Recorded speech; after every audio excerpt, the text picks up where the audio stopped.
তুমি না থাকলে চাঁদটার গায়ে পড়ে যেত মরচে। অঞ্জন দত্তের গানের এই লাইনটাই যেন হয়ে যাচ্ছে এবার সত্যি। ভাবুন তো, চাঁদের নিস্তব্ধ রূপালী আলোয় ভরা পাথুরে মাটি, যেখানে নেই নদী, নেই বায়ু, নেই প্রাণ, অথচ সেখানে মরচে পড়ছে। হ্যাঁ, ঠিকই শুনেছেন, চাঁদে লোহা জারিত হচ্ছে। সেই মরচের নাম হেমাটাইট, আর এই রহস্যের সঙ্গে জড়িয়ে আছে আমাদের পৃথিবী। বছরের পর বছর মহাকাশ বিজ্ঞানীরা ভেবেই পাচ্ছিলেন না চাঁদে গ্যাস আকারে অক্সিজেন নেই, বায়ুমণ্ডল নেই, পানি নেই। তাহলে লোহা অক্সিডাইজ করল কিভাবে? মরচে পড়বে কিসে?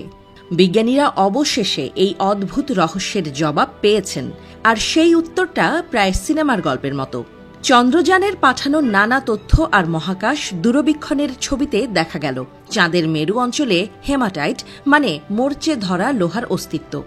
বিজ্ঞানীদের চোখ কপালে ওঠার মতো অবস্থা। তারা প্রশ্ন তুলছেন, চাঁদে অক্সিজেন নেই, তাহলে মরচে এলো কোথা থেকে? প্রশ্নটা যেন মহাকাশের শূন্যতার চেয়েও গভীর। এরপর গবেষণায় জানা গেল সূর্যের দিক থেকে প্রচণ্ড বেগে আসা সৌর বায়ু চাঁদের দিকে ক্রমাগত হাইড্রোজেন ঠেলে দেয়। সেই হাইড্রোজেন জারণকেও বাধা দেয়, মানে মরচে পড়ার পরিস্থিতি চাঁদে তো নেই। কিন্তু কিছু ছবি দেখাচ্ছিল ভিন্ন কাহিনী। চাঁদের কোনো কোনো অংশে লোহার সঙ্গে অক্সিজেনের বিক্রিয়া ঘটছে। তাহলে অক্সিজেন এলো কোথা থেকে?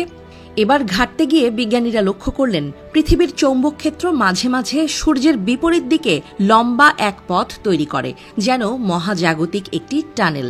পূর্ণিমার সময় সেই টানেলের মধ্য দিয়ে পৃথিবীর বায়ুমণ্ডল থেকে অক্সিজেন আয়ন ছুটে যায় চাঁদের দিকে। এটা ঘটে 5 দিন ধরে, প্রতিটি পূর্ণিমায়। বিজ্ঞানীরা বলছেন চাঁদ তখন পৃথিবীর ছায়ায় থাকে। সৌর বাতাসের হাইড্রোজেন ঢুকতে পারে না, অক্সিজেন নিঃসংকটে পৌঁছে যায় চাঁদের মাটিতে। এ যেন পৃথিবী থেকে অজান্তেই চাঁদে অক্সিজেন পাঠানোর গল্প। আর সেই অক্সিজেনেই তৈরি হচ্ছে হেমাটাইট, চাঁদের মরচে।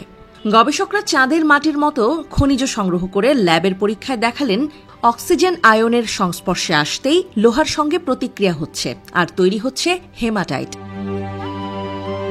বিজ্ঞানীদের বক্তব্য হল, যদি চাঁদের মাটিতে মরচে পড়ে থাকে তবে তার কারিগর পৃথিবীর বাতাস।